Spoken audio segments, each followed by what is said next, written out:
episode 242 with Mike Sneideman.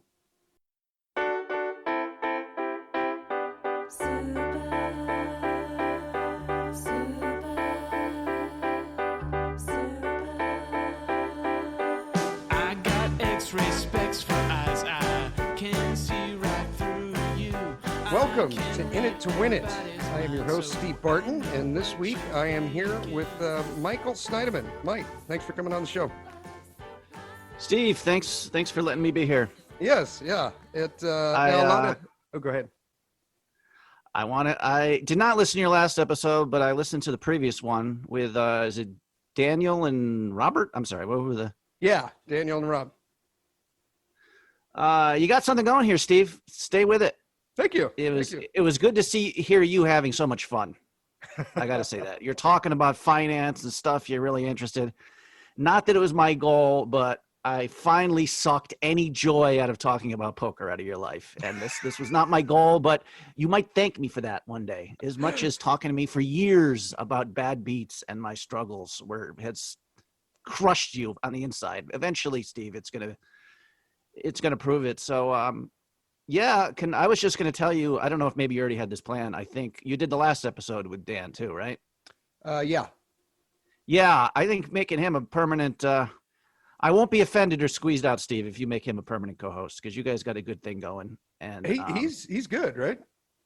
He's smart, and you guys enjoy it. You know, it's a good banter. So yeah, I mean, that's what I'd rather. I think you and somebody who really loves the subject being chummy, if I would give a little suggestion, would be better than you hunting for different voices from the financial universe or whatever all the time. You know what I mean? Yeah. Just a suggestion. Like if there was just the two of you, let's put it that way, or the three of you, even better, because Robert had some interesting stuff to tell. So you got people who are interested in the same thing, but living different lives. You know, I think I don't know how interested those guys are in doing it again or whatever. But if you made one or both of them like a permanent, I don't think you'd be making a mistake. You know.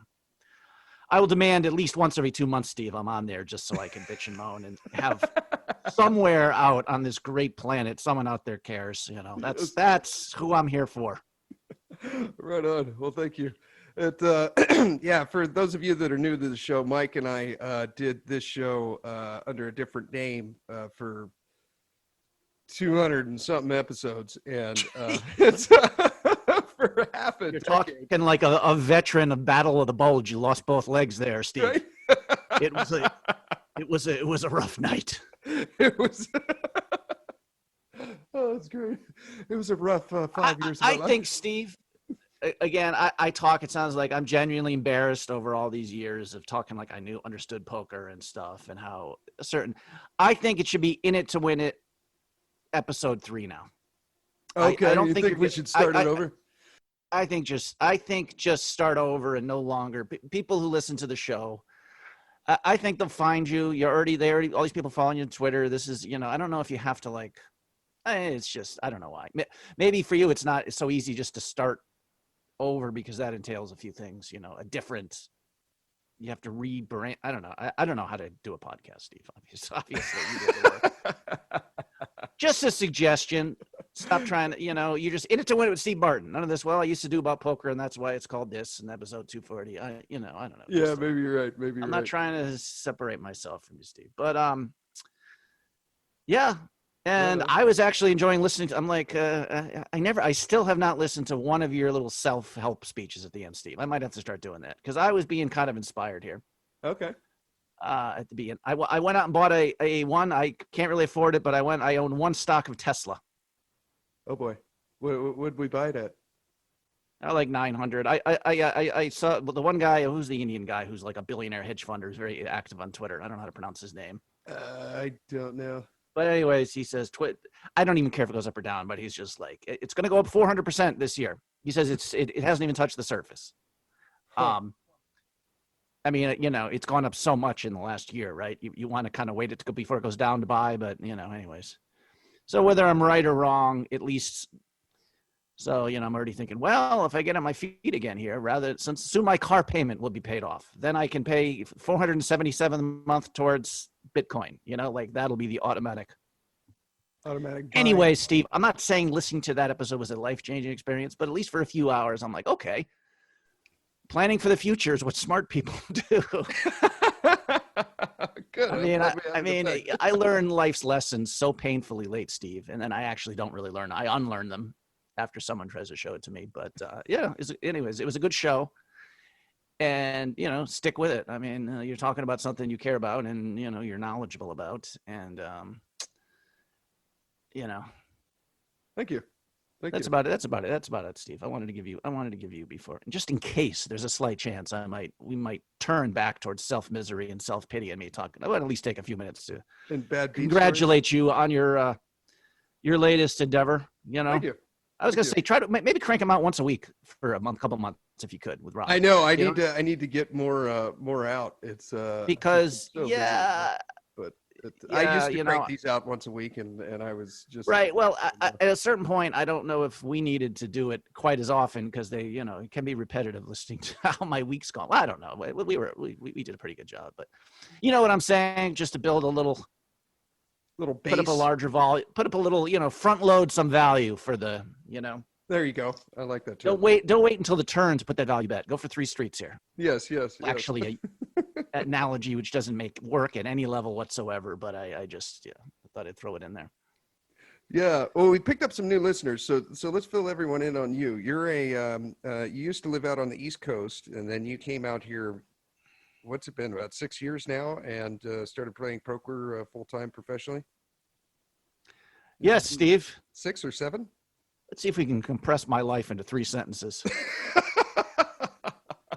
I'm just trying to think of this as like a Twitter thing. 2.5. Sir, we're going to be executing in an hour. If you'd like to leave a goodbye notice, here's your smartphone, and you can one final tweet. No, yeah. Yeah, Steve. 160 characters. Mailman, long time. Had a son out here. Had to move. Couldn't get a transfer. Didn't really know a lot about. I ran good, so while I was a mailman, so I had some money saved up and came out here and didn't know what I was doing, and decided to embarrass myself with my ignorance by starting a poker podcast. Lost money, go broke, struggling. And we'll see. A reset. We'll see if Steve, it's pretty simple here. I really haven't. Like, if I was making $80,000 a year, Steve, do you think I should live like somebody who makes $60,000 a year or someone who makes $100,000 a year? I'm gonna go with 60. See, I can't do 60. Now, if I had a choice between 80 and 100, what should I do? 80. Good work, Steve. You got it right. Okay. I didn't. I didn't think that this wasn't like a complicated maze or logic game I was pulling you into here. That's like pretty. I was waiting for the. No.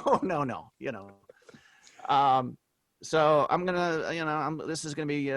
Anyways, yeah. My status is it's just I don't want to be. You've heard it all. This is gonna be a very difficult stretch where I'm gonna be struggling to bounce back and get there's. 2020 was a bad year for a lot of us. For me, it was crippling in terms of my especially because you're health. Mostly an online or a live player, right? So the casinos just shut down. And yeah, well, I mean, I was going to a lot of home games, which was stupid. We gave some of those, rake too high. Yeah, you got to be, again, I'm a very specific kind of poker pro, quotation marks, or this is where I'm at now. Once, if you asked me, I think 5 years ago, I would have told you I was in like the top 10 or 15% if anybody shows up at a poker tournament. I don't know if it was right, but I felt that was it. I was definitely plus EV in tournaments, but skills have gone down. So if you're going to be like, there's only one way I can make a living playing poker, and that's live red chip games, it's limiting. If you can't beat online, if you can't beat the higher stakes in the mixed games. So when that's taken away, yeah, you should be. Any aspiring poker pros out there, try to be really, really good. Don't just try to be competent and hope you're surrounded by dumb people, because that's unreliable. Yeah. You know what I mean? So, but anyways, I don't know. A lot of big decisions. I can't even talk about them, Steve. That's the, what else is going on? A Western civilization's coming to an end. Oh, that sounds like good news. You don't say. No, it is curious. I wanted to hear your last meeting. And like this is like what will probably one of the seminal moments in American history, like people trying to go in and, the Capitol falling or whatever. Yeah. And I'm like, is Steve just talking about, how to spin $1 into $1.10 on a day trading deal? I don't know. Probably.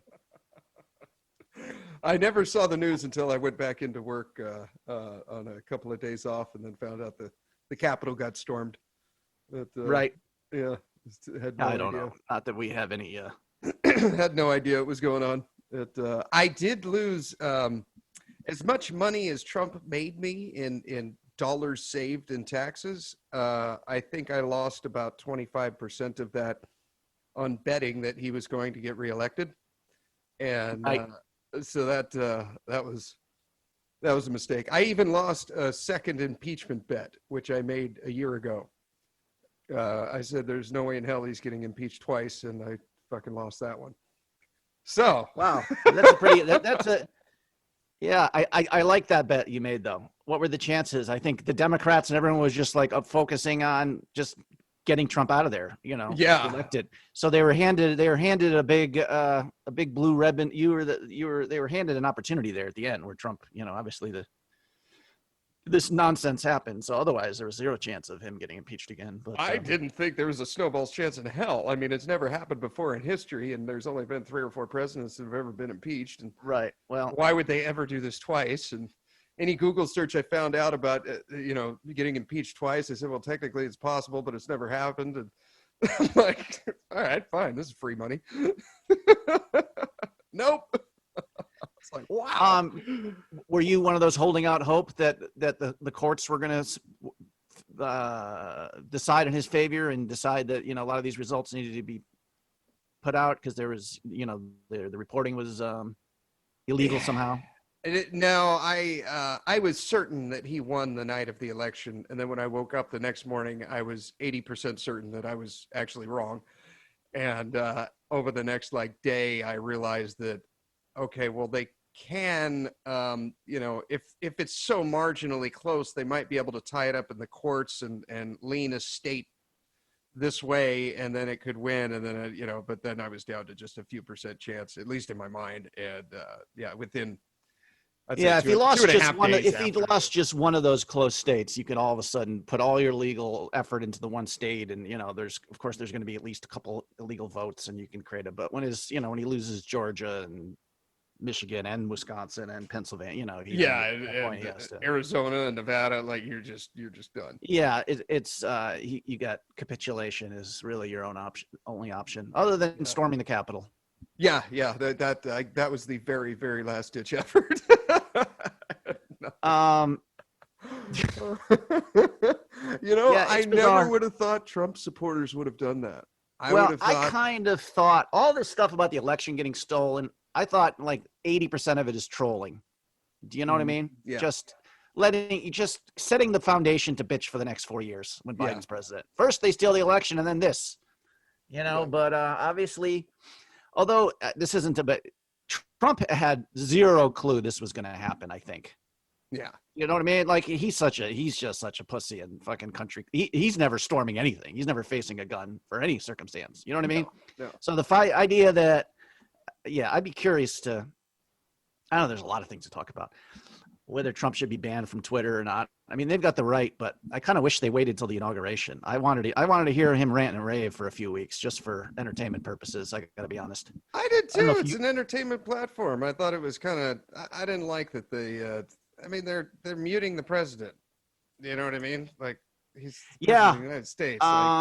The idea. Can't we hear what he has to say? This is the one platform where, any news channel, within 4 seconds can get a direct line to the president. And he's got other, he can send his people, it is, that's a whole, big tech, all this kind of shit. I don't know. Twitter would be much less interesting. I mean, first of all, 90% of the Twitter volume is people just getting on there to troll people they don't like anyways. If you take out the people they don't like, then I think Twitter takes a step back in several other ways. A lot of people get on Twitter just to look at Trump's tweets. They hate him, but you know what I mean? Yeah. Yeah. But he did, I don't know if it's leading an insurrection or how you would, call it, but if he's if he's denying election results that happen to be true. Although I got to say, the one thing that I do agree that should come out of this, like, yeah, because if you looked at, like, which makes you wonder about the entire process. Again, I'm not like a conspiratorial, but this is 2 elections in a row. They've gotten it totally wrong, where Trump's supposed to get trounced. Yeah. If you look at like little 538 graphs, like on Hillary Clinton, it was like, okay, Hillary's an 87% chance to win. And then you'd see it over the, like, how does someone go from that big a favorite to losing an election? Seems like we should have some more data. So I was going to say, whatever changes, I don't think there is a conspiracy, but there should be a way where on election night, unless it comes down to a couple hundred votes in one state where you got to do a recount, we should know who the fucking winner is. Like, everyone went to bed where Trump said, they said it was about an 80% chance he's going to win. Yeah. Like, if you look at the numbers, how it was trending up, he started the night at 20%, you know, again, moving all the way up to whenever the last votes were counted in Michigan before they went to bed, and and, you know, I mean, people were saying, oh, there's a lot more votes to be counted, don't stop. But a lot of it seemed like liberals just praying, you know what I mean? Yeah. So somehow it's got to be made so we know what the votes are that night. I feel like there's probably, you know, it could come down. I mean, maybe it's like racist, but it shouldn't. Every election should not come down to like sitting around for 2 days waiting for what the people in Philadelphia and Detroit are going to do. Oh man, that was, you know, so it adds to the sense of paranoia unnecessarily. Just make sure the votes are counted properly. Yeah. Whoever wins needs to win. I don't know. Perceptions, like, I don't know. Like, if I was moving to a major city, I want to know more about the crime rates. I'd be worried about those a lot more than, oh my God, look how much they spend on police officers here. This is absurd. Yeah. Do you know what I mean? Like, to me, that's pretty common sense, but perception matters. If 90% of people in a city believe the police are the problem, then defund the police. And if such a large part of the population thinks these elections are corrupt, or there's room for, perception matters, and we need to change that somehow and get it more accountability or openness, or maybe it's all there already and I just, but that was the one thing which I think kind of led to the chaos. It's like, okay, don't worry, well, within a week and a half here, we're gonna find some results, and and some of the stuff, it does seem like some of these places, like there was one tweet from like an election official in like Pennsylvania. It literally was like, we're just waiting for a guy to show up with a zip drive or something. Like it sounded like, I swear to God, it sounded something about a zip drive. It was like, don't worry, we'll have the next 10,000 votes counted. We just needed, we needed a floppy disk. That's what we're missing. Yeah, Joey Bag of Donuts or some like second level mobster just walking around like, here you go. Oh, by the way, give me the zip drive. But who are you, sir? Just give me the zip drive. You just, you feel, but I don't know. Joey Bag of Donuts. I don't know, Steve. It'll be interesting. There's some divisions that are always, of course, I'm like a Law and Order guy. So listening to all of a sudden, like liberals talking about how much they love the law was just, it was crazy. And our great country with this great democratic republic literally just a month earlier, we're hearing that the country is irredeemably racist and needs to be taken down to start over. Yeah. And then, win an election, and it's how beautiful our democratic institutions are. I mean, come on. I mean, from both sides, it's really ridiculous. You know what I mean? Yeah. Like a lot of the Trump, the people are just like, well, these Trump people are just letting off some steam, man. You know what I mean? They weren't saying the same thing when Minneapolis is burning down. It's like, okay, just arrest everybody, and Yeah. I really did not see that happening with Trump support. Yeah, but was that the first like Trump chaotic I don't know, incident? Or like, it wasn't looting, I guess. I don't know what it was. What do they call it? Storming? Yeah, I think I don't know if I would call it an insurrection. There are some terrifying people there. I mean, the guy's bringing zip ties, and there's probably a police officer was killed. So obviously it was a mob in the conventional sense. Yeah. But they did show they're making it too much of it, probably like an insurrection. Because there I don't know was if these are dozens compared to that one incident from the other side, correct? Well, this was leading up to this. This was a lot more. I don't know what terrifying or what the word is, but definitely it was a lot more newsworthy when it's at the Capitol. Yeah. When you have like congresswomen getting swept up into special security zones or whatever the fuck it was. Yeah. I do think a lot of the people there now, it doesn't really matter. This is why I always say I just, I spend more time alone than anybody. And I always say that, like, you shouldn't even allow public protest. Yeah. People should stay inside. It's always a mob waiting to happen. Like, well, I think probably 90% of the people who entered the Congress were just following, if it makes any, like, there was even the video of people walking between the velvet ropes. You know what I mean? Like, they weren't there to, like, burn it down or kind of shit. You know what I mean? Yeah. Yeah. A lot of people, it was a joyful romp, I guess. But certainly there's, police officers died, scary dudes. So there's probably, in my opinion, probably like 50 people who need to be doing hard time, and a bunch of people should be getting trespassing degrees. Yeah. But no, there's now, of course, the state is jumping into action here. The FBI's not only did they not stop in for the BLM Antifa riots, they were like blaming the government for making it worse. Stay out. It's, you know what I mean? It's undercover agents who are causing all the problem. Yeah. And now they're ready to hunt down every single face they saw in there. These are all insurrectionists, it's the state becomes motivated depending on who's running in things. Let's put it that way. Yeah. Yeah. Because but yeah, I don't know what sort of further chaos. Just, we got to hope. I'm thinking the pandemic ending, Steve, might be bad for this country. I'm wondering about that. It is starting to slow down. I mean, we ran probably, we'd average 10 calls a shift at work, and 6 or 7, maybe 8 of them would be COVID patients. And, the other few calls would be a traffic accident here or other random medical, like a trauma or something there, and maybe a fire. And that seems to be winding down a little bit. So I feel like, and my view is extremely isolated because it's just in, one city in the United States, in California. But I feel like we've kind of crested the bell curve, and we're kind of going down the other side. People have definitely just no longer give a shit. A lot of people too. So you get the sense that it's dying down just because more people are willing to accept the risks. I think there's fatigue. Even the governor of New York's like, we can't let the businesses suffer anymore, regardless of nothing's changed between now and 6 months ago in terms of rates. It's just, they finally have accepted the reality that this can't be like this forever. Yeah. But why I say you don't want it to be over, though, it's like, people, we'll get back to normal, quotation marks. But I mean, you'll hear me talking about the same shit, Steve. I repeat myself, but all this, how technology is going to be destroying a lot of these shopping malls just aren't opening again. So when you got the only reason we haven't been more chaotic is because the government has been sending people money. Poor people have been getting $600 a month, and they used to only get $600 a month or $600 a week, and they used to only get $250 a week from their paycheck. Yeah. Yeah. Do you know what I mean? Now you're going to go back to a lot of these jobs. You're in a competitive environment where a lot of these jobs might not even be out there. Yeah.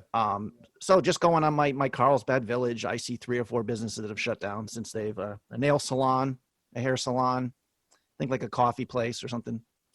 I don't know if those spots are going to be filled in 6 months, just when the pandemic's over. Yeah, I don't know. We've got more debt, we've got more and I don't know that. Again, I'm not even blaming this on anyone, but I wouldn't be surprised to see a massive spike in unemployment even after right. Yeah. Yeah, I've seen several businesses around town shut down, and they're not coming back.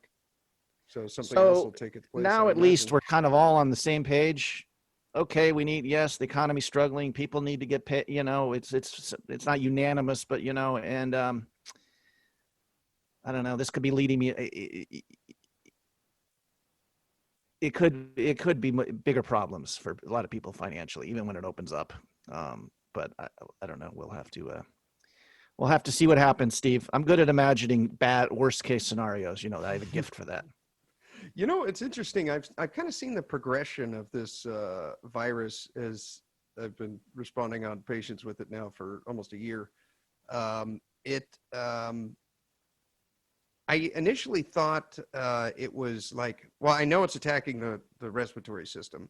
I thought it was creating like a whole bunch of mucus and stuff, but I think that's kind of a byproduct of what this virus is doing. In someone that's extremely susceptible, it'd be easy to get pneumonia from this thing, which would cause that. But I think what it is, I'm seeing patients now over the last couple of weeks since maybe a month or so ago, where they have very low O2 saturation throughout their blood. Like you and I right now probably have 99 or 100% oxygen saturation in our blood. And we have little things that you can put on your finger to read this. You know what they call them?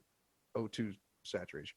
Anyhow, these COVID patients, we're putting this thing on their finger, and some of them, although they look okay, you know, they don't look like someone that is on death's doorstep. You put that thing on their finger and it'll read below 50, you know, or in the 60s or 70s. I didn't even know you could be alive and have a reading like that. And One quick question. Yeah. What's oxygen? No, I'm kidding. I'm not very scientific minded, Steve. So I'm slowing this down. I'm barely holding. I'm like, okay, oxygen, good. This much I know. Yeah. What's he talking about? No, go ahead, Steve. Sorry. I think what it's doing is it's somehow interrupting the because they're breathing fine and their lung sounds clear. You know, it's not like they're filled up with, you know, mucus or phlegm or anything. But for whatever reason, that oxygen is not transferring from their lungs to their bloodstream, and that's what this little device reads. And I think that's actually what's knocking off most people is just a inability to breathe in oxygen and get it into your system. This virus is somehow blocking that. I think. I could be wrong, but from what I've seen in the field, Well, there's probably good medical information, Steve, on what specifically it does. There probably is. If Probably only more there was than- some avenue to look that up and find out for sure. Well, I don't know. There probably is, Steve. It's funny that Dr. Barton's like, okay, oxygen. Yeah, Steve, that's why everyone's on ventilators. I think we have trouble breathing. Yeah. Yeah, I don't honestly know.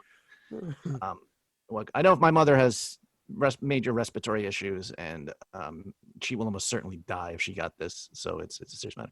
But she's sick of it too. She's going back to Maine in the spring. She doesn't care if she flies on a plane. She doesn't care who she sees on the way. You know, she's been in lockdown mode for a year, and she's just over it. Well, let me ask you this: if she's healthy enough to get on a plane, how old is she? 72. Okay. And Well, it's not about. She's always been healthy enough to get on a plane. It's dealing with the risks. Like I'm saying, now she would probably take the risk just to get out of it. Yeah. That's my point. Yeah. If she's not in a convalescent home sitting on a bed and unable to go to the bathroom without help, then she's extremely vulnerable to this. But if she's able to move around and walk and maybe even do gardening or something like this, you're right. This could be dangerous for her, but her chances are far less. I don't think. I think a lot of it has to do with, you know, she's not on death's door now, but she literally has a collapsed lung. You know what I mean? She will not survive if she got it. I don't think. Well, I've seen a lot she of got it patients like her that have. So I think a vast majority of these numbers are coming from convalescent homes, because those are the majority of the patients that I've seen that don't make it from this. Okay, well, my mother would seem to meet the criteria for being in. Oh yeah, and my father too. too. But I don't think that it's after seeing probably 1,000 COVID patients and just running through the Rolodex, the ones that are vulnerable are the ones that are lying in bed and not moving. And I think it's just, you just don't get any air exchange in your lungs.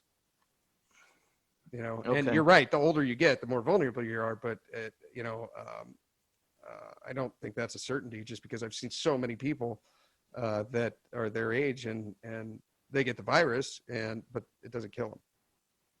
Right. It's not fatal. But you're probably right, again, Steve. You know a lot. You know a lot more about this than I do. I'm just saying, there's like, if I wanted to know about, if I had medical questions, like, you wouldn't be the first person I'd ask. That's all I'm saying. Like, I think there are better resources out there than I was on a call the other day. Yeah. Again, I am seeing a very isolated. Some old lady she wasn't even though she was having trouble breathing, she wasn't very phlegmy. Therefore, I decided.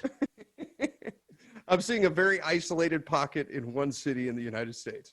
So that's right. No, you're probably getting a good sense of it, but the yeah, I mean, like I said, it's I want to say let's get back to normal, but like I said, I'm neurotic about it, because when we get back to normal, we're gonna have to be looking at there's some right now we're not together in it. There's still people fighting, but once we're like back to, okay, everybody go back to work. Yeah. That might be where the problems start, to be honest with you. Maybe. Yeah. Yeah. It, with your, how did you, I went out to Laughlin last weekend and I played cards, live poker for the first time in, well, shit, since COVID. Where were the games going? Just 1-2, or was there anything bigger? There was 2-5 and then a tournament at 10 o'clock and 7 o'clock every night. I played every tournament that I could. I played 7 tournaments. I did pretty well. I got first place in 2 of them and then second place in the third one. And then I didn't play much. Well, that's pretty cash. sick. Were they like 40, 50 people? 40, 50 No, runners? the one of the ones I won was only, I think it was 11 people. And then I got in as the very last alternate, the very last hand before I was, ineligible. And then the biggest one was 30 people. So they were just small little tournaments. Okay. But That what I was sounds- talking about is with the COVID thing, everyone's wearing a mask and we were all behind the plexiglass. Did you have that? Is that what it's like at Oceans? The place I'm going right now is just masks, no plexiglass, but I was playing really? behind the plexiglass. I was playing, it's an Indian casino. So they can, it definitely cuts down on the socialization aspect of poker. Yeah. I don't know. My one buddy was coming upset that I'm not talking, and I'm like, I didn't really realize that my entire poker. I no longer feel obligated to entertain people at the table. Yeah. I've gotten used to that, people. So when we go back, and it's like, I'm theoretically I'm an asset to other people playing poker there because if people are having fun, they'll come more often. I mean, I have plenty of evidence to that I'm positive in that respect. So yeah, you're essentially an entertainer. I don't like that rule. I'm sick of that fucking other pros making money off. If you guys can't fucking take your headphones off and talk to people, why am I the one who has to deal with this horse shit? Yeah. You know what I mean? Like Yeah. I deserve the same rights as, I know it's kind of a silly thing, but I'm getting upset over some of these, non-American pros have been sitting there with their headphones on for years while I've been keeping the game going at 3 a.m. because people are laughing. Yeah. Yeah. So the fact that everybody's quiet now, well, not. I mean, it's a good social scene at this new place. I'm get to meet some new people. Oh, so you're But, not at Oceans anymore? It's closed. It closed down. I don't even want to talk about poker, Steve. Okay. Yeah, I would just. But how was? So you had fun? Have you always have fun, Steve? Yeah, it was good. It was different with the plexiglass. I noticed that there was a couple of hands where, one in particular, I remember the glare on the plexiglass was so bad with the sun, the way it was coming through the window, that I was looking at the player that I was playing against, but I was seeing the reflection of the guy next to him. And I didn't realize this until the turn when I was like, well, how come his shoulder didn't move when he bet? And then I realized, like, oh shit, I've been looking at the wrong person. I'm looking at a reflection of a guy that's not even in the hand. And so I was like, oh wow, I really gotta, this is a very different dynamic. That happened the first day. And then after that, I noticed that, people would talk and I knew they were talking at me and my hearing already sucks from listening to 20 years of sirens. I just couldn't hear what they were saying. And so I'd like stand up and then kind of like yell over and it was just awkward. And I just can't wait for the glass to go away, and normally I wear those blue Shark Optics sunglasses and I didn't even bring them down to the table because you couldn't see the people anyways. There's too much plastic that's been dulled by Lysol every 4 minutes anytime someone gets up and moves. That it's I gotta say, on a certain level, I wouldn't even mind the pandemic not ending if I could, get unemployment and still. The games have been good everywhere, and the card rooms have been packed in spite of any restrictions, just because there's less card rooms open. And Southern California is like, whatever. If Miami's the drug cap, this is definitely the poker capital. There's just so many fucking games going on everywhere. It's amazing how many different damn private games and casinos still open and blah blah blah. I mean, a lot of people in Southern California, but so yeah, at the very least, the games have been. Oh, the one poker story I wanted to tell you last night, Steve. This is an example of my failure here. It's this place. It's lower rake, but they got some pretty good promotions. I got to say, $100 you get $400, and they do all these drawings. Cool. The fact that I'm paying attention to the promotions and doing them, they did a $50 a point thing for a couple of NFL games. So if somebody scored a touchdown, 7 points to $350, they would put $50 on 7 tables for a splash pot. Okay. And it was happening again and again in these two games because both, there's probably anyways, I did the math. There's like 10 tables in this room, and it probably almost $7,000 Wow. in promotions that day. So I did the math. I'm like, wow, that's $70. That's not, I'm basically, they're giving me 4 hours of rake-free poker. Yeah. That's my EV from that. So yeah.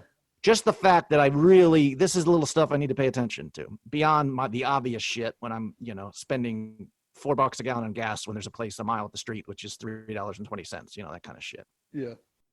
But anyways, so last night I played a lot of hours, and this is like their Wednesday night drawing is one of the bigger ones. It starts at 6 p.m. and every 30 minutes, I think it's $500. 11 p.m. is the last drawing. I've got a shitload of tickets in there. Some guy he got me a donut. I said, give me a blueberry donut, because he went to the coffee. He comes back, and I take the donut and I leave at 10:59 p.m.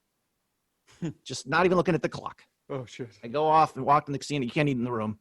I come back, and, my phone was on the table. A couple guys had texted me, hustle over. They called me for the 500, obviously. Oh, no. But this is part of your salary from the poker. You put that dollar and you got to get the money back. Yeah. Yeah. Like if you're running minus EV in these spots, it's just like, so I actually, my one buddy, it's always a joke, because we played against him, Kenny, on he's the one who won the jackpot on the Poker Bros app for like 22,000. He always does well on this shit. Yeah. But he also earns it, and then he knows it. And there's once I showed up, there was a 12 o'clock drawing for $3,500. I showed up at 12:04. Oh, no. They called me for it. Oh, God. Like Kenny would never, with his drawings, he would never show up at a poker room at 12:01. Yeah. Always make sure he's there 5 minutes early. Yeah. So he's in there when it's, because, I'm sure, I mean, if you want to do the math of I could do it of every drawing of these are the hours I played, you probably are getting in the drawings back. If I get $5 an hour for rake back and you get food, if you pay $20 an hour, you're supposed to get like $10 an hour back. Yeah. Does that make sound about right? I don't know. Between Yeah, the meal yeah. and the rake back and the drawings, your true pay, but you have to realize your equity by showing up on time, because with these drawings, it's $2 an hour. I'm supposed to get like $5,000 a year probably from this. Yeah. And I just missed out on a bit of that because I haven't, just not responsible. So anyways, this place has a lot of dumb little drawings, spin the wheel, lucky chip they bring in. So in just a month, I've gotten like 3 lucky chips and 3 spins, and I've made like $400. Okay. So if I'm saying that my EV in this place is 5,000 a year in drawings, I'm probably about average. But I could have upticked and ran a little over EV if I just said, you never walk out of a fucking poker room 1 minute before a drawing. Just stupid. Yeah. Absolutely stupid. Even if it's $100.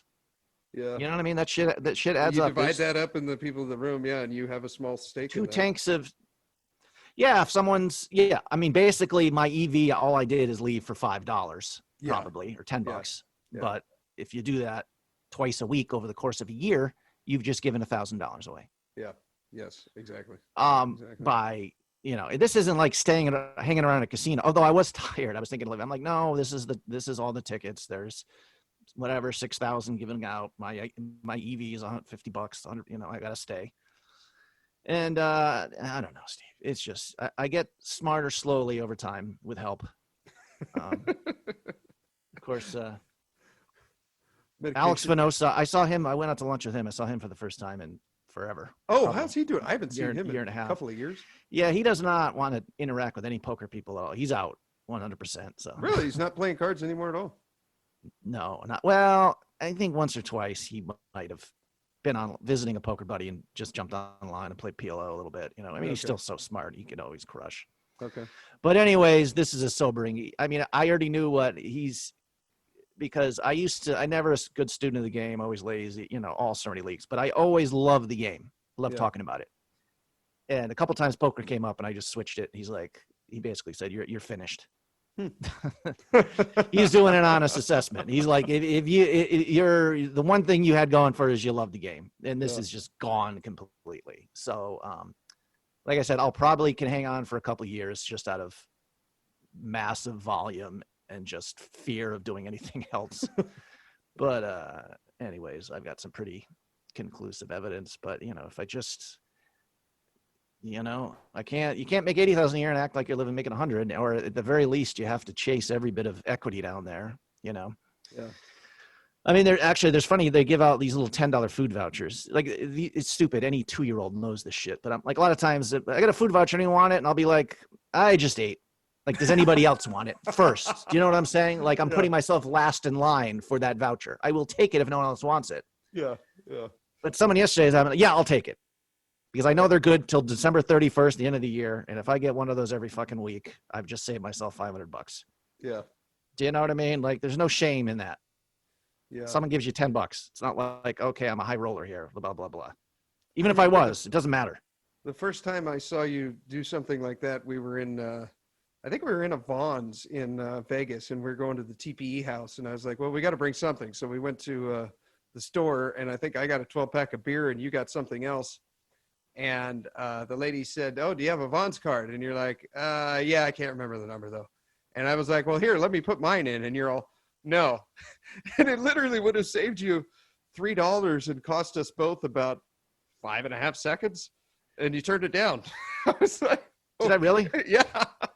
The lady had the thing ready to scan. And I was like, oh, I'll put in my number. And you're insistent. And you're just all, no. Like, yeah, that's stupid. There are certain things where I have, it's interesting to bring up. There's a couple of times I've like Carlos has discussed spots in tournaments where he's broken it down to hourly. Like, rather than, if you make those 2 folds, you make, let's just say it's a $5 tournament for min cash, and you make $12 for folding twice.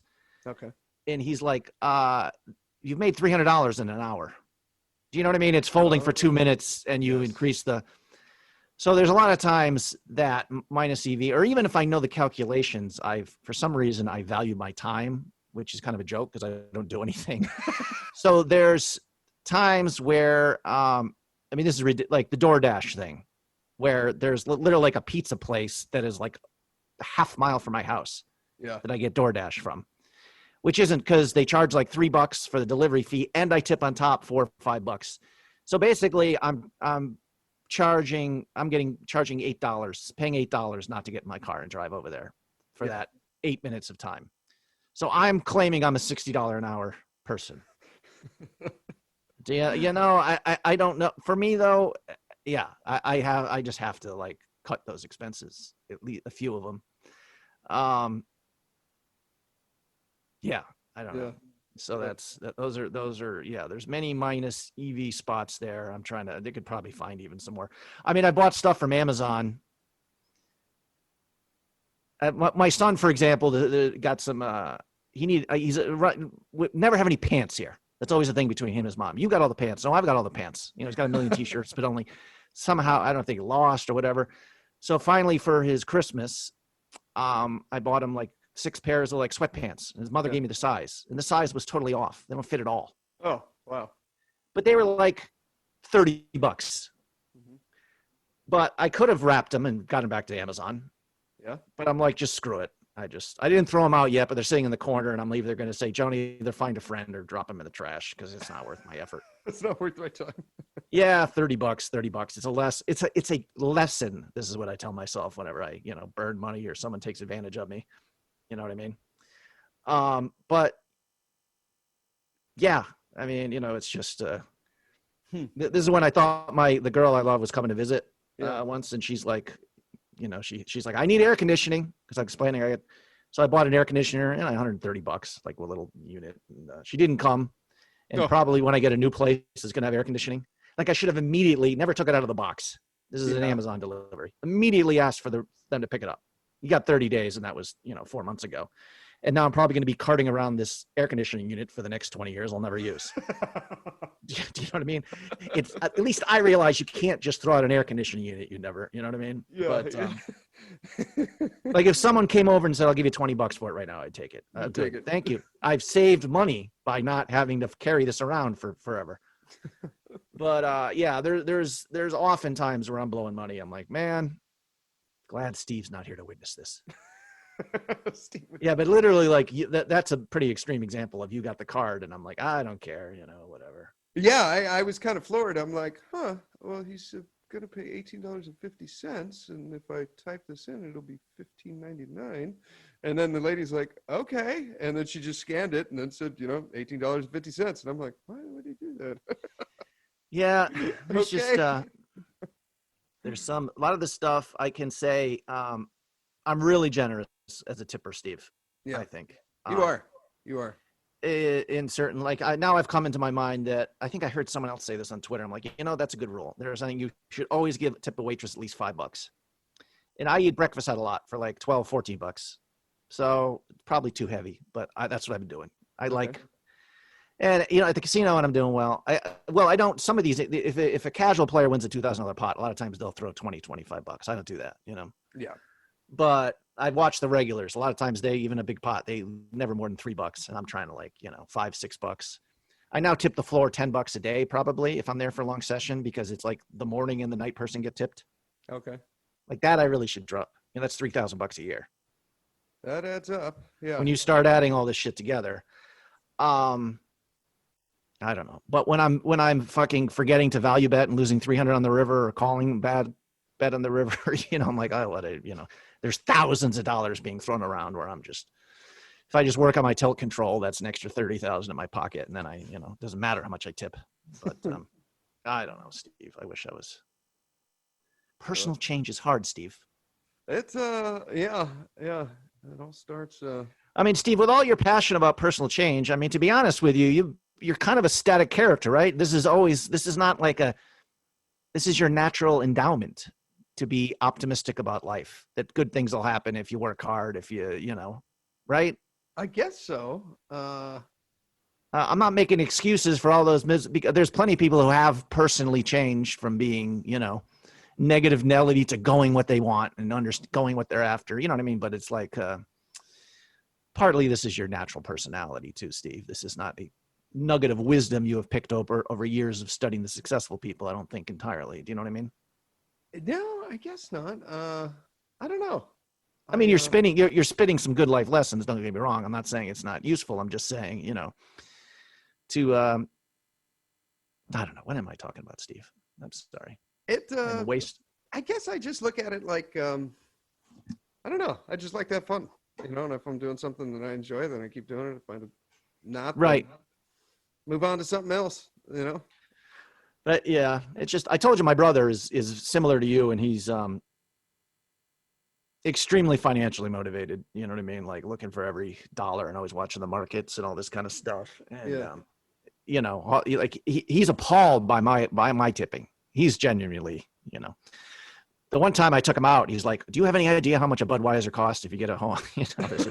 He's got 3 daughters and he busts his ass, and every dollar that goes out is just, feels like agony to him. But I have other people in my life I could see about how to save money here. But I do like, first of all, if it's horrible service, probably about once every 2 or 3 years, I don't leave a single tip.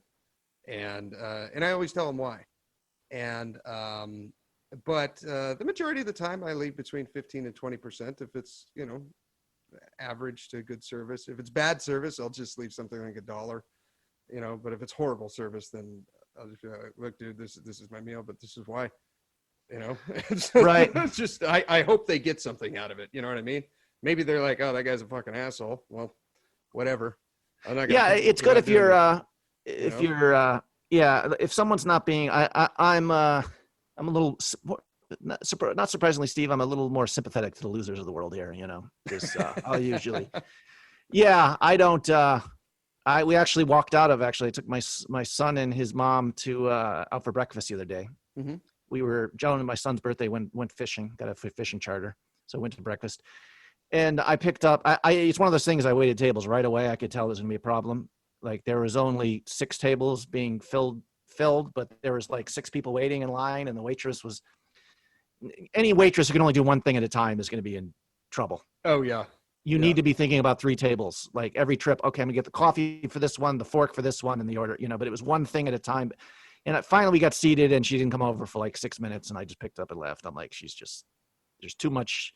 She's not capable of seating people. I don't know if it was a problem if the other waitress didn't show up, but this is one person who cannot handle more than 5 tables at once, for sure. Yeah. Well, I'm just going to be even more pissed than I am right now. Let's just go. Right. So, we took off and we went to like got some breakfast sandwiches at Burger King or something like Yeah. that. But Yeah. but again, if I stayed, I probably would have just said, okay, you know, she's just not a great waitress. This is like a little fucking dumpy ass breakfast place. And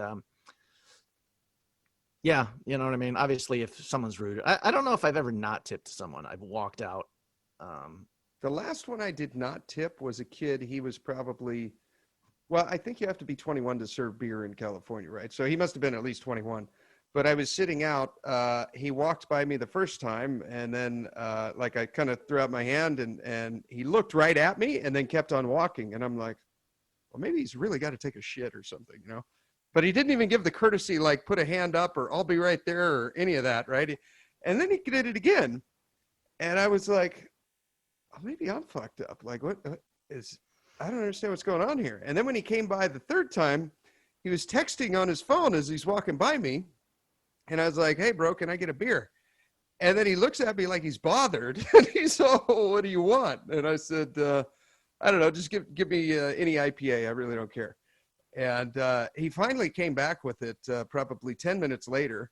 And then after that, I'm like, well, fuck this place. I'm not going to eat lunch here if I got to deal with this guy for the whole just to Right. get a No, beer out of him. You know, I first off wanted a water with no ice and an IPA, and I wanted lunch. And if it took me that much effort just to get a beer, I'm like, fuck this kid. So I got the bill, which took even longer. And then it was $7.96 or something. I left exactly $8. And when he came by, I handed it to him, and I'm like, look, kid, this is, you know, that you're not getting a tip, and this is why. You looked right at me, ignored me. Like, your job is to help these people. And right. and, Yeah. No, that's totally right. You need to. You should have gone to the manager there. I wouldn't even be upset with that. It's like, yeah, that's you have to say, I'll be with you in a minute.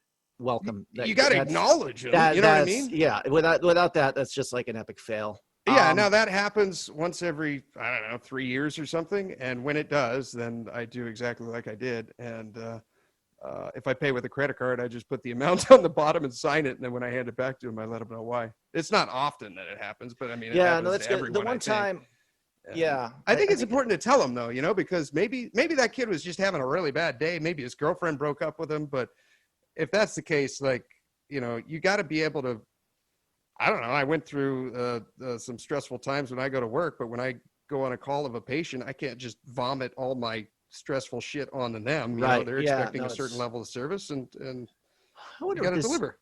I think I was never, I'm never a great personality, Steve. So as I was waiting tables, there's times where I was I was probably not smiling, and you weren't getting service to smile, but I always made sure that I had to turn my tables faster than everyone, you know what I mean? To make up for it to the sweet girls who were going to make the tip. So I was very efficient. You got your food on time. I was keeping an eye in the kitchen. I knew exactly what you wanted. Yeah. So I was like your soulless robot moving around. No, I mean, I would charm people sometimes. You know what I mean? Charming. But yeah, for the most part, and know be able to recommend the good items on the menu. Oh, you've got to try this dessert. Yeah. Up. So I would make my money through, try to upsell and efficiency.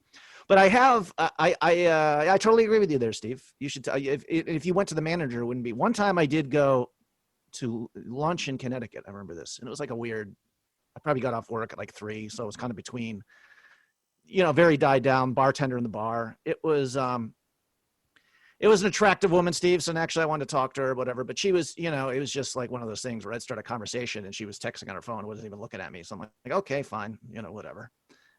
This is like horrible. If you're you should be talking, but I'm like, whatever. So I ordered, a couple, and, finally, like her, swing shift, whatever, son comes at 4:00, and she just picks up and leaves and doesn't say anything after I was, and I asked, I tipped the next guy there. I talked to the owner. I said, this is horrible service. If I was managing the restaurant, she'd be fired. Yeah.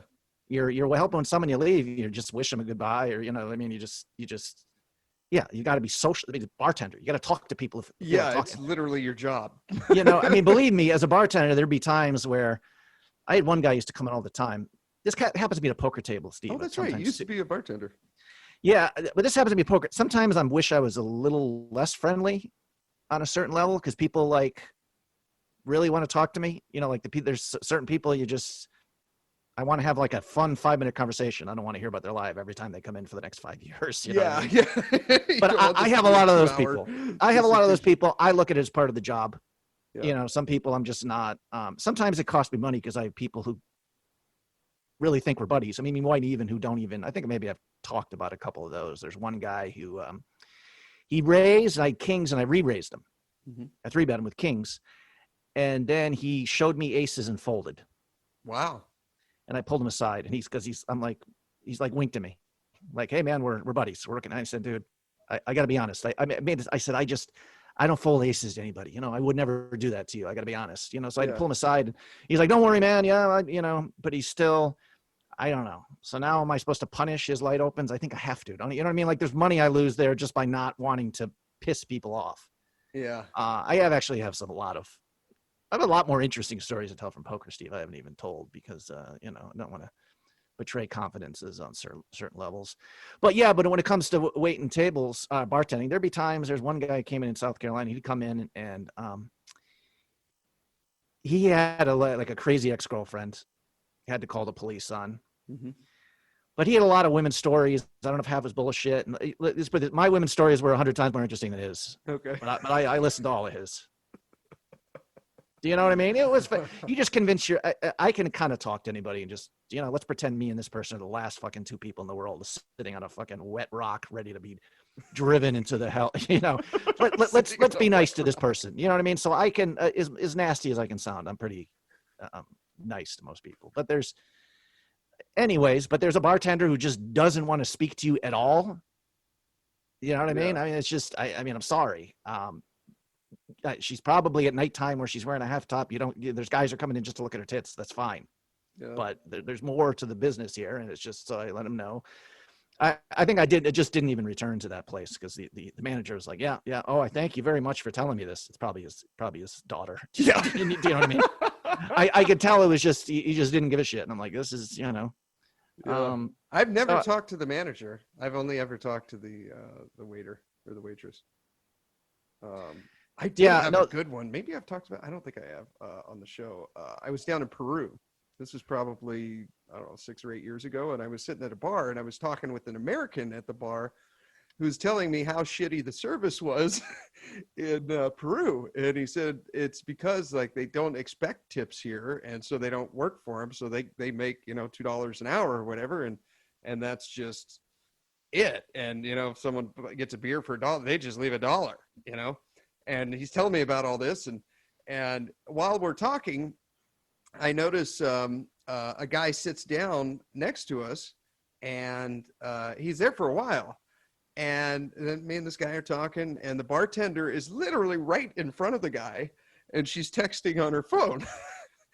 And after about 5 minutes or so, the guy like yells, he stands up and he yells, he's like, you know what? Fuck this place. And he walks out and the bartender, the girl looks at the two of us and she's like, what's that guy's problem? And then the guy I was with, he said, well, maybe you should have asked him if he wanted a beer. Like she didn't even like, wow. So I like our society in that we tip and it's kind of the custom and, it's expected. And so you get a lot better service. You know what I mean? These other countries where you go to where it's not the norm, they get to you when they get to you, and sometimes their interest is more in keeping the place full and appearing full to draw in more people than it is really offering service. But sometimes they just don't, they just don't get it. Yeah, I agree. I mean, there's a certain pile. I feel like it's funny every time I go into, what's the damn burger place? I like the fast food. Smash Burger? In-N-Out Burger. In-N-Out. But it's a real emphasis on there to be really friendly and talk to everybody. Yeah. Like thank you very much. Great to see, like at least 2 or 3 times I'm there. Yeah. And I'm thinking, Jesus, what a hell these people live in, having to do this. But they're happy, maybe and it actually probably adds to the overall happiness of the workers as well as the people coming in there. Do you know what I mean? Yeah, yeah. Where you know what I mean? Where it's demanded of you that you be nice. Like to my mind, if you're flipping burgers, you should be allowed to sit there with headphones on, staring with murderous hatred at everybody. But it's not a good policy. I understand that. Like even when I almost worked at Walmart, Steve, it was like finding out. It's like, I don't know, somewhere at the bottom of the economic chart, can't you just loaf and be miserable? But no, they had all these standards of like, well, okay, you got 1.47 hours. That should be how long it takes you to reset the children's toys section. Wow. Do you know? I mean, I don't know. Just from getting a glimpse of it, and I've actually talked to a couple of Walmart people. It's not like you just show up and they know exactly, sort of like my mail route. It was evaluated. It's like the average person you get paid for 7.25 hours for doing this route. And I was usually someone who could knock off, do it in an hour less, whatever the route was. You know what I mean? Maybe that's average. Yeah. So I'm getting paid for my higher level efficiency. But with if you're expecting to, Walmart has standards you got to hold up to there. In my mind, you should be able to go high and just, curse at a customer once a month. But no, that's not the way it works there. Friendly and hardworking, even at the bottom, Steve. See, things are still working. There we go. Oh, kind of a neat story. You've seen me play the video poker when we go. I think I'm getting old because I keep throwing "the" in front of things that do not need the word "the," like the Twitter or Right. the video funny, yes. poker. Like it's happening more often now. The erectile dysfunction. Yes, the erectile dysfunction. That's right. So I was playing video poker, and I hit a royal flush. I got it $4,000. Of course you did, Steve. I have been playing that game for over a decade. Well, since I turned 21, I think. So 20 years, and I've never hit one of those. And thank God I did it on this one, which for whatever reason it was purely by accident. I normally sit down at the 25-cent ones, but this one was $1, and I'd already put the 100 in the machine. And since they had blocked out 2 out of 3 video pokers for COVID, I was kind of stuck until one of the other ones opened up. And pretty quickly I hit a royal flush. I'm like, oh my God, that's awesome. Okay, this trip's paid for. I'd never hit one of those before. I probably would have hit it, but accidentally, mucked it or something. Well, no, you can't muck it, but I'm such a fuck up, Steve. They had me fill out a Tax form? A tax form though, which I thought it was only for $5,000 and over. Is that not accurate? I don't know. Huh. I get I don't know. I get cumulative, like all those drawings over the course of the year. I'll get one tax thing at the end of the year. They keep track of what I do there because Okay. it's usually, maybe it's 5,000. I need to show income too though, so I don't mind getting tax stuff on that. You know what I mean? Yeah. Huh. Interesting. Okay. Yeah, I guess I'll just keep all my tournament entry receipts or something and try to offset that $4,000 that I now have to report. I'm sure you'll find a legal way to fuck Uncle Sam, Steve. You're very good at that. I hope so. You and Trump. Yeah. You and your buddy there. Be very Trumpinian of me. Don't pay taxes unless the IRS actually just shows up with a shiv at your throat. Otherwise, just ignore them completely. I love what Speaking Trump was of- talking about. I never get a fair shake from the IRS. I'm like, oh, that's so great. I mean, I've just. Oh. Oh my goodness, I can't deal with the guy. I can't deal with him any longer. But I don't know. Here's an interesting thing, Steve. This is a fascinating little discussion I had with my brother. Well, I don't know, fascinating, but I buy the Powerball and the when it's like 400 million or more. Okay. They've been real big lately. I don't know if you know. One of them is 950 million right now. I think it's like oh Jesus, it's almost $1 billion. So yeah, the second highest. It's actually plus EV to buy tickets, Steve, because you have like a 1 in 400 billion chance of winning or something. You know what I mean? It's kind of a funny thing where at a certain point, buying lotto tickets becomes plus EV. How is that possible? Because when the payoff is so high, your $2 ticket suddenly becomes worth $2.10 because, like I said, it's a statistical anomaly, or not an anomaly, but it's at this point someone should have hit it. Do you know what I mean? It's above. Oh, you're saying because there's so much dead money in there. Because I get like, there's it a went one through if a there's week and no one hit it. So all that money that was invested there, let's say there's 100 million, right. wasn't gathered. Nobody got it. So now you add that 100 million Well, to if the next week. it's a 1 in 400 billion chance of winning, and you get paid 800, you get paid 2x of what the odds are, kind of thing. I don't know, but Anyways, so talking to my brother, and it's a funny thing. I told my brother my policy where I buy him big, and I'm like, oh, don't worry, I like to take care of people. He's like, so how much money am I going to get if you win? I said, oh, I don't know, 2 million, 5 million, somewhere around there. Mm-hmm. He's like, are you kidding me? He gets angry, legitimately angry. Really? I'm like, well, how much would you give me? And he said, I would give you 50 million for sure. And he will, first of all, will never buy a lotto ticket. That's a one-sided game. That's an important thing about this discussion. Yeah. And I said, dude, a little tidbit that needs to be brought up. but what we were breaking it down, I said, first of all, if you get a lump sum payment, I said, let's just call it 300 million. Mm-hmm. How much would you give me? He's like, oh, I would give you and Tammy, my sister, each 50 million, and I would have 200 million for me. I said, it's just, I didn't want to get too into it. It's just absolute bullshit, though. Do you know what I mean? So then I'm like, well, dude, I also explained, I said, well, I probably would buy, like, whether it's California, Florida, I would buy like 3 or 4 big houses in a similar neighborhood, 4 $2 million houses. So the whole family could be there. Do you know what I mean? Yeah. He's like, oh, great. So I get to live in a big house.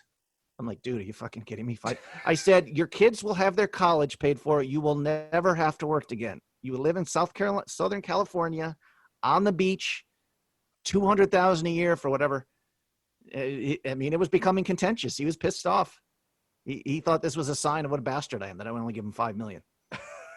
And I said, well, I know at least 20 people I would pay their mortgage off. I was explaining, listen, I said, if I got 300 million, there would be probably 30 million would be sent towards charity or friends or family or whatever, and he thought I was very selfish.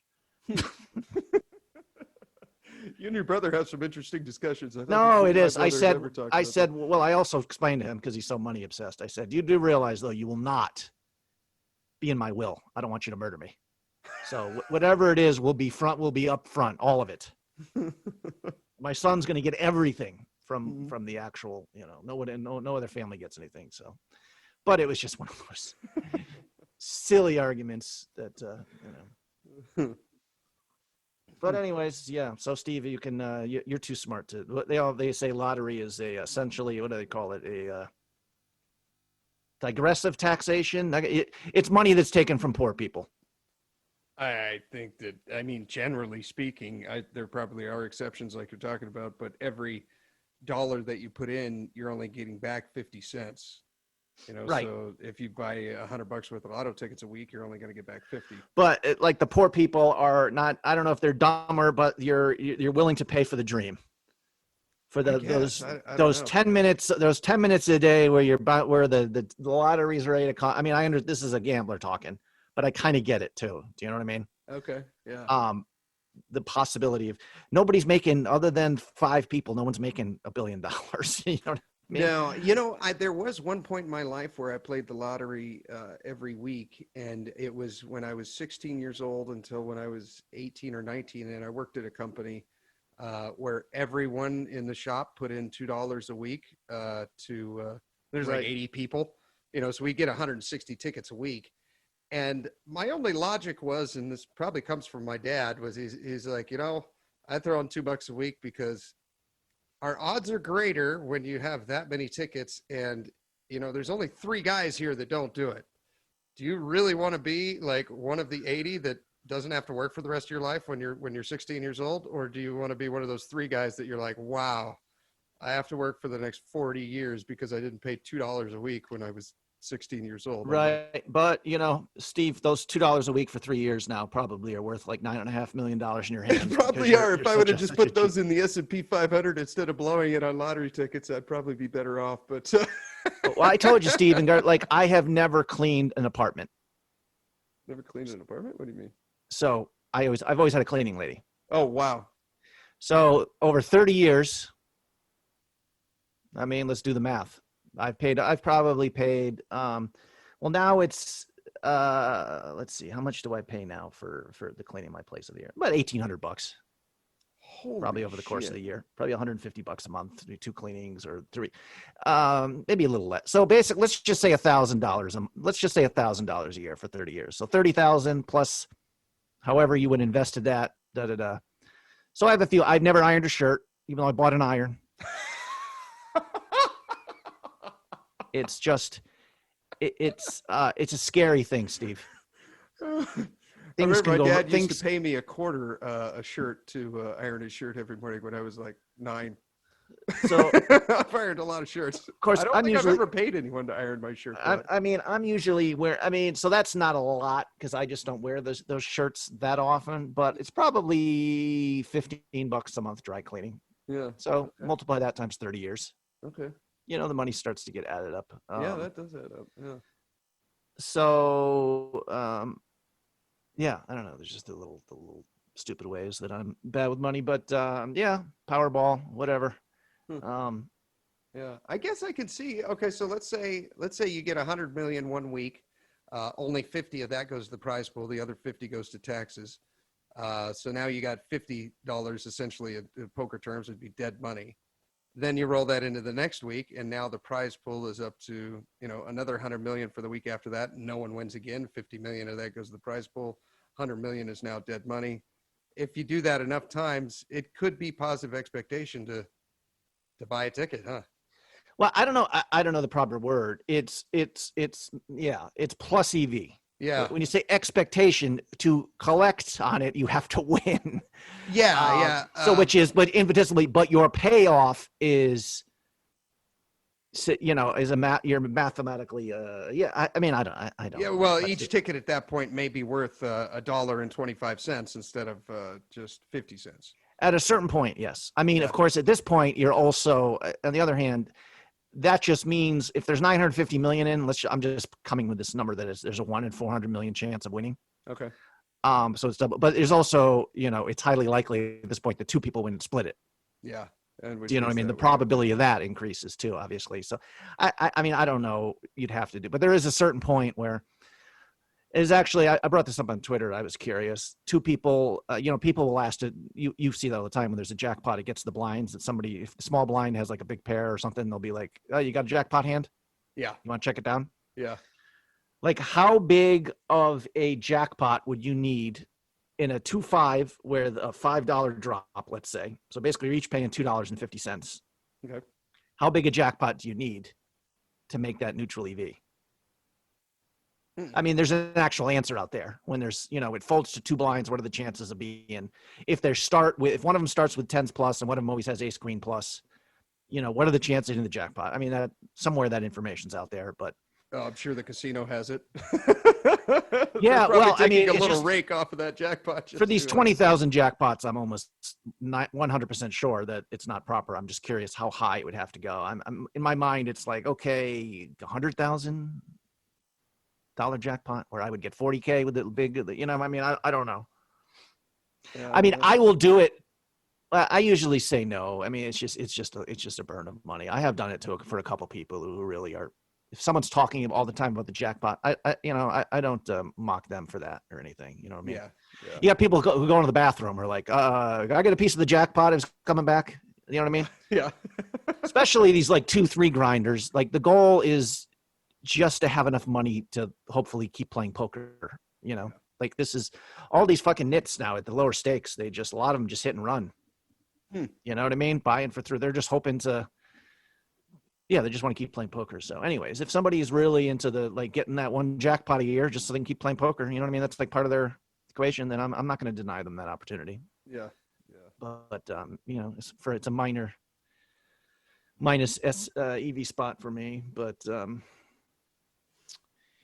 yeah, I don't know, Stevie. So what else do you in it to win it? What else you got coming around the corner here? Is there any other? I know you went out and you got Greg Raymer, you got Phil Hellmuth. Is there any similar personalities you think you can snatch out of the air and bring into your get a real? I'm not sure about big names like that in the next month or so. The next guy I'm going to have on is a listener. And his name's Paul, and he kind of in an interesting situation. He's got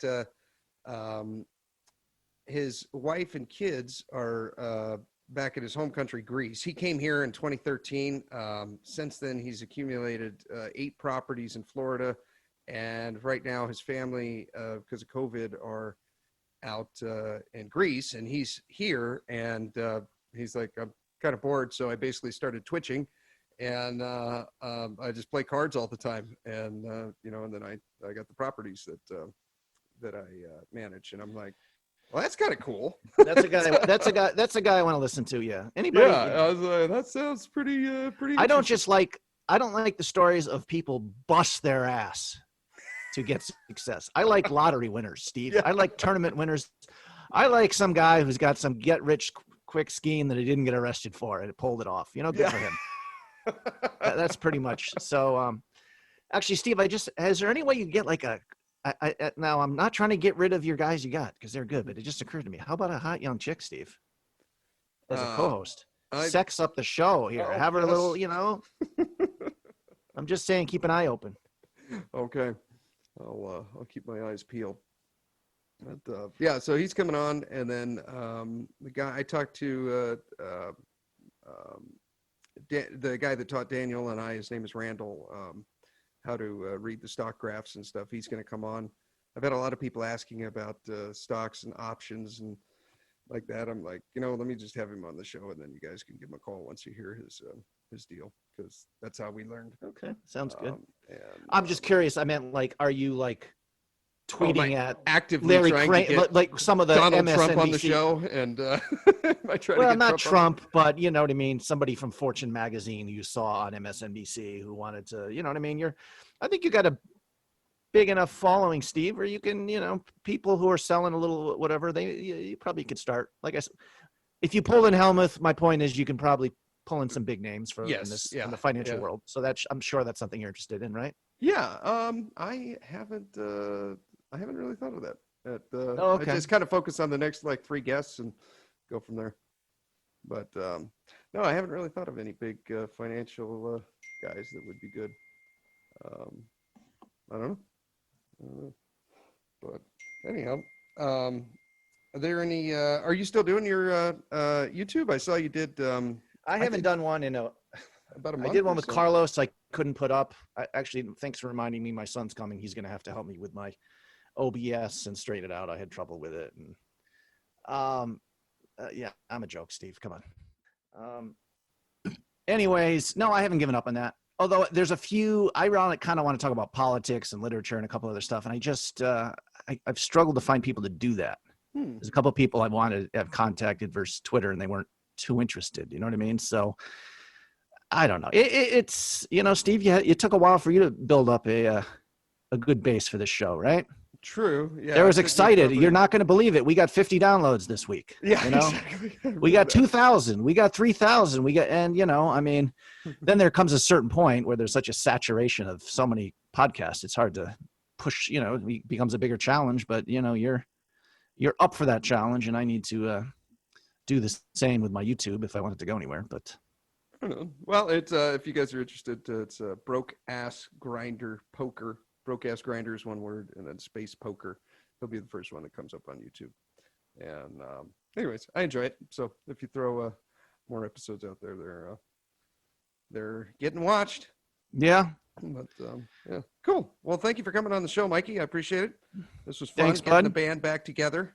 Yes, indeed. You'll have to pair them on YouTube next, Steve. One for me, one for you. That was our deal here. That was our deal. Yes. Yeah. You let me know the time and place, and I'll let you know if I'm available. Okay. Let me know when the In It to Win It Steve Barton hat is ready. Okay. You got to make you need some gear here, buddy. Yes. Sweater or sweatshirt or something. Do you have you revamped the website too? I haven't logged on to look at I that. have not. No. That's the next step. I got to do that. That'll be the next step. But yeah, it's coming. Slowly but surely. But, okay, bud. Right on. I will talk to you soon. All right, man. You have a good one, and stay tuned here. We're going to take a quick break, and we'll talk a couple of stocks. I got supersonic speed that I used to run to you. I stretch my arms for miles and miles and wrap them. That was fun. Always good to have Mikey on. He he really needs to get in front of a microphone in front of a group of people and tell jokes. Our friend Clayton, who's a professional comedian out of New York, has said that he'll throw Mikey up on the stage at his Broadway comedy club. And I really hope Mikey eventually does that. I would fly out there personally just to see that. I think that would be a blast. So we'll have to work on making that happen.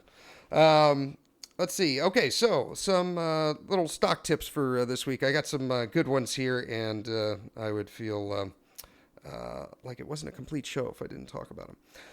Okay, so I learned a couple of things recently. There are what are called dividend kings. So you guys know I like the dividends because they pay you back.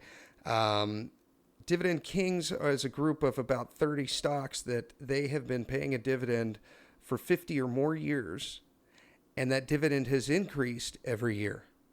Okay, so think about that. They started paying the dividend over 50 years ago. Some of these companies are like 57 years or 60 years or something they've been paying a dividend, and every single year it's gone up. So maybe they started at 2 cents, and the year 2 they went to 4 cents, and year 3 they went, and it just kept going up and it never went down. That's very, very unusual. So all these dividend kings in this category they're calling as kings, you can just Google this and look at some of these companies. A few that I'm mentioning here are in that group, and then there's another group called the dividend aristocrats, and that's a group where companies have paid dividends for 25 years or more, so from 25 to 49, and they've gone up every year. So also a very good group. Okay, so some of these ones that I'm mentioning that we got this week, well, all of them are in either one of those groups. Okay. All right, now our buys last show. Duke Energy, still sitting the same, $90. Good dividends, just never sell it if you picked it up. So it's still available at that price. I think it's a great price to buy it. Walmart, it's bouncing around $145. If you can pick it up at that price, that'd be great. Cheaper would be even better. What was it? American Water Works.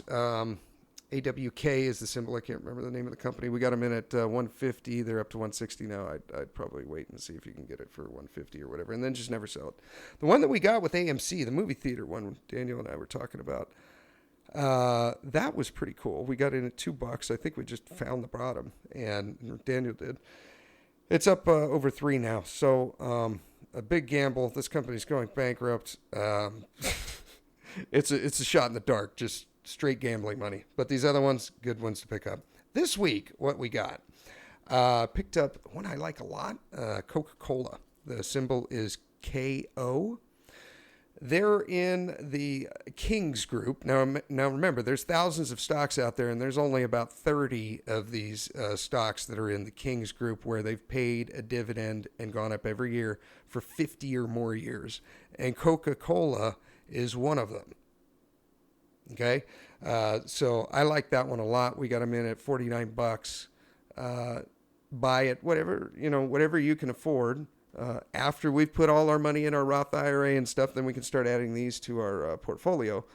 Just buy whatever you can. The stock looks relatively cheap to me now than it did recently.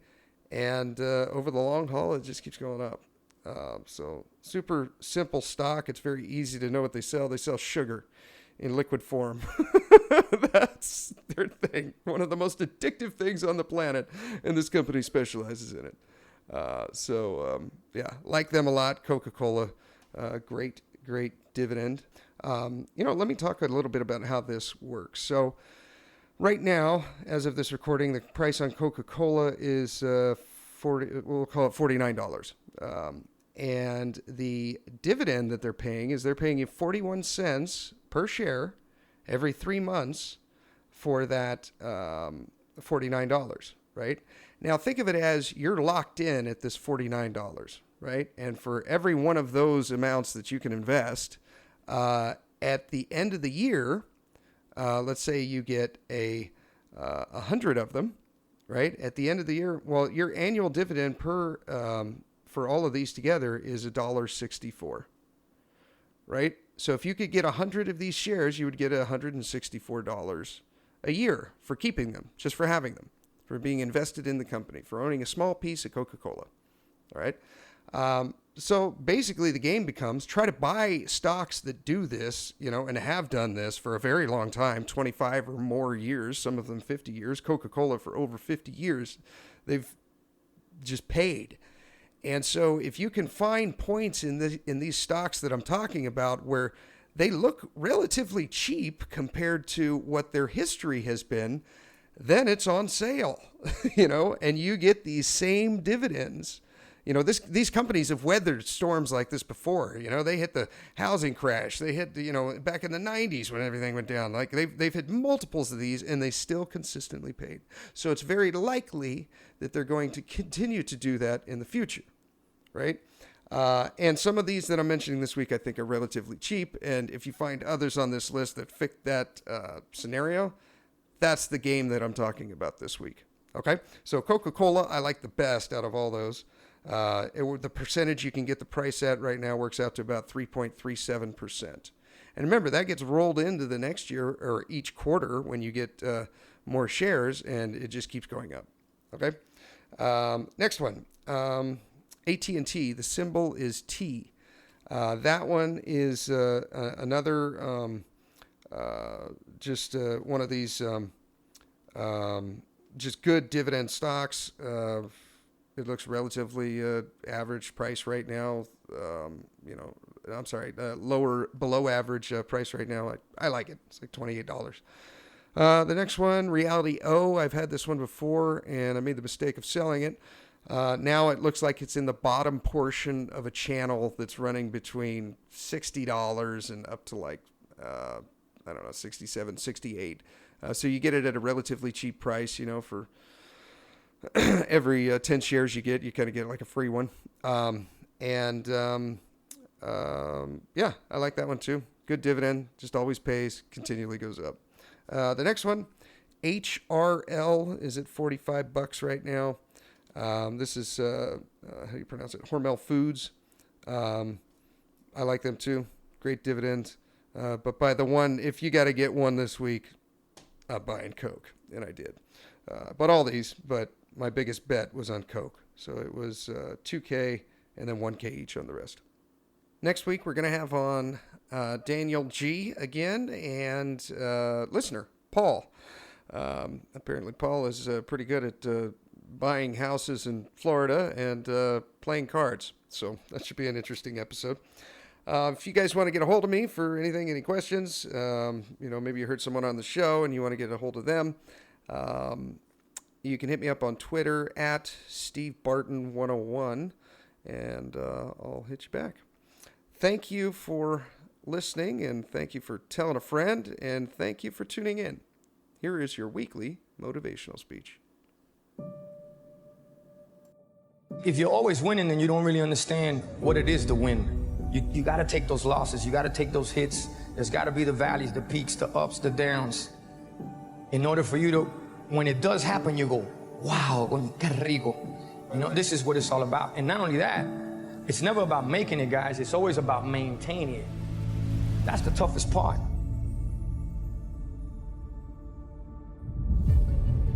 You must have faith. You've got to believe in yourself. You've got to believe in your abilities. Successful people don't make the right decisions. They make all kinds of bad decisions because successful people have shadows too. The difference between successful people and others is that successful people make their decisions right. And making your decision right begins with taking full responsibility, ownership, and loving your destructive side, your shadow side. Your life is about taking full advantage of your happiness, and it's just that. It is your happiness. Stop compromising your life for other people. You've got to be on the lookout. At the end of every week, end of every month, you've got to check, make sure you're not spending major time on minor things. It's not what you get that makes you valuable. It's what you become.